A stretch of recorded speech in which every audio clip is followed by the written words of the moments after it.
Hello, everybody. Welcome back to the Night Registry. Today, I have a banger of a story for you. Now, yes, it's been 6 months, and yes, we only put one video out, but I wasn't happy with the quality I could produce with the equipment I had at the time. Now I have better stuff. Hopefully, it'll be better. Or maybe it'll be exactly the same. I wasted my money. Let's find out. Tonight, we're reading Every Time I Take a Shower, I Hear Noises in My Apartment, and I Think They're Getting Closer. I keep hearing things in my shower, and I think I'm going crazy. For some context, I live in a tiny, rundown apartment building.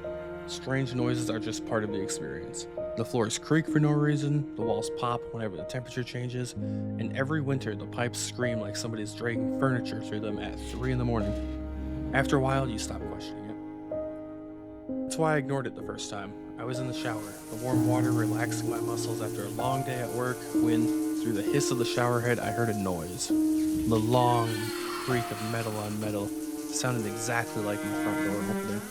I froze. Maybe one of the neighbors had come home. The walls here were thin enough that I could usually tell when somebody walked into one of the neighboring flats. Then I heard another strange sound, a slow pitter-patter of what sounded like bare feet. They were slow and methodical. Shutting the water off, I called out, "Hello?" Nothing. Not a footstep, not a creak, not even the settling groan of the building. Feeling a little ridiculous, I stepped out and wrapped a towel around myself. If somebody really had come in, I wasn't about to stay in the shower. I dried off as quickly as I could. I pulled on a pair of sweats and a t-shirt and cautiously made my way into the apartment. It was empty. I checked out the living room first, half expecting to see the intruder sitting on my couch. The kitchen was empty, and so too was the bedroom. I even looked in places that wouldn't make sense. Under my bed, in the closet. I even checked the bathroom again. The place was completely empty. And it was the same story with the front door. The deadbolt was in place, the chain kept tight, and there was absolutely no way anyone could have gotten in. I stood there for a second, staring at it. If someone had come in, they certainly hadn't left through the door. I was about to chalk the whole thing up to the building's terrible acoustics when something caught my eye. A little ceramic bowl by the entryway table was just sitting on the floor, just resting on its side against the wall. I frowned for a second before picking it up and putting it back where it belonged, on the coffee table, where it usually held my keys. The bowl had been there since I moved in. Beige, chipped around the rim, ugly enough that I never bothered using it, but not ugly enough to throw it away. I figured the previous tenant had forgotten it. Guess the ghost came back for his bowl, I muttered to myself. I smiled, though looking back, I wish I'd taken that joke a little more seriously. I checked the windows next. Every one of them was shut, the cheap little latches in place. There wasn't a scratch on the frames. Eventually, I just left.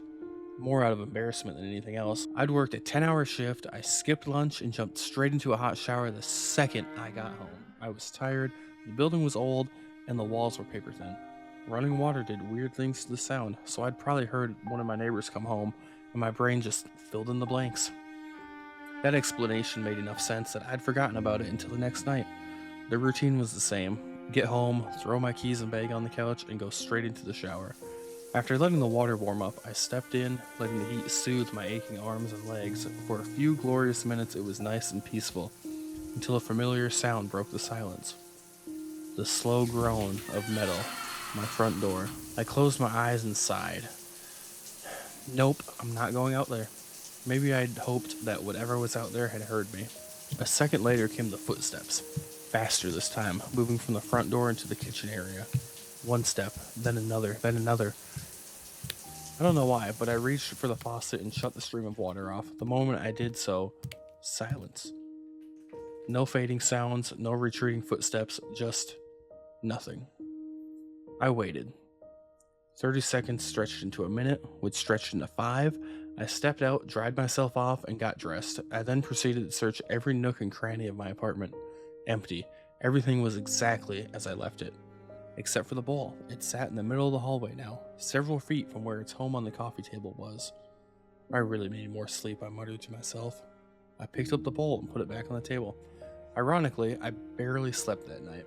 I could rationalize the sound of the front door opening or the footsteps, but there was no explanation for the bowl. Nothing I came up with was convincing enough to explain how it had ended up in the hallway. By morning, though, I'd almost talked myself out of it. Maybe I'd kicked it without noticing. Maybe I'd moved it while cleaning days earlier and only thought it had always been by the door. Memory is weird like that. Even so, something about the whole thing kept nagging at me. Not enough to make me think my apartment was haunted, but enough that I wanted to prove myself right. So after work that evening, I decided to run a little experiment. I went into the bathroom, turned the tap on full force, and left. I hid in my bedroom, hoping that whatever might be invading would show itself. I waited. 1 minute. 2. 3. Nothing. No creaking metal, no footsteps, no doors opening. Just the sound of water hitting porcelain. See, you're just crazy, I told myself. I felt ridiculous for ever entertaining the idea that something was wrong. Smiling to myself, I reached into the bathroom and shut the water off. That little experiment settled everything in my mind. The experiment should have settled everything. It didn't. The next day, I stayed late at work finishing paperwork. I'd been putting it off all week. By the time I clocked out, I was already 20 minutes late for a date. I'd been looking forward to it all week. The last thing I wanted was to be standing in my bathroom, wondering if my apartment had developed a personality. I threw my bag onto the couch, peeled off my work clothes, and jumped into the shower. I didn't even think about the experiment. Not until I heard it. The front door, the slow groan of metal, then the footsteps, bare feet, one after another. I swore under my breath, not tonight. I reached over, shut the water off. Silence. My phone buzzed on the bathroom counter, making me jump.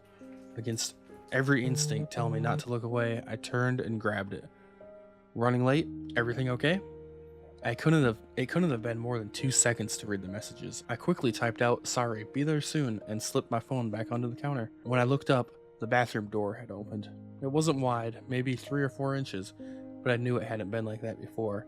I stared at the narrow gap, trying to convince myself I'd simply forgotten to close it all the way. My apartment was old, the hinges were uneven, doors drifted. Sometimes. Didn't they? The hallway beyond was lit by the lamp in my living room. I remember staring at that sliver of warm light, waiting for, I don't know what.